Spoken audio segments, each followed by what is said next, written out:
તો બીજી બાજુ આપણે વાત કરીએ જૂનાગઢની તો જૂનાગઢના જિલ્લાના માણાવદર ગામ પાસે બેંક ઓફ બરોડાની તાળાબંધી કરતા ખેડૂતો નજરે પડ્યા હતા।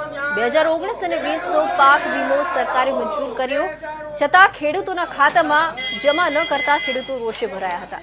બેંકો દ્વારા ખેડૂતોને યોગ્ય જવાબ ન મળતા પરેશ ગોસ્વામી, રાજુ બોર, ખતારિયા સહિતના લોકોએ બેંક પહોંચ્યા હતા અને તાળાબંધી કરી હતી। પોલીસે દરમિયાનગીરી કરતા અંતે મામલો ઠાળે પડ્યો હતો।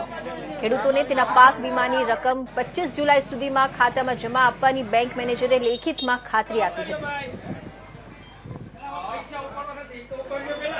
હું અહીંયા અમે ખેડૂત બધા ભેગા થયા બેંક ઓફ બરોડા 1 મહિના દિવસ ત્યાં ધક્કા ખાઈ છે, પાક વીમો મળ્યો છે છતાંય આ લોકો દેતા નહોતા અને આ અમે બધા ખેડૂત ભેગા થઈ અને બેંક બંધ કરાવી છે ને છતાં એની હવે અમને એવી બાંયધરી આપી છે કે 25 તારીખને અમે આપશું।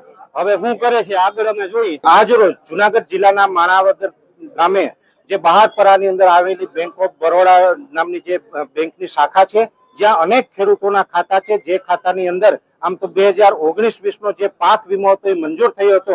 સરકાર દ્વારા જે પાક વીમો મંજૂર કરવામાં આવેલો હતો એ અન્ય બેંકોની અંદર ખેડૂતોના એકાઉન્ટમાં જમા થઈ ચૂક્યો હતો, પણ આ માણાવદરની બેંક ઓફ બરોડામાં આ પાક વીમો છે એ જમા નહોતો થયો।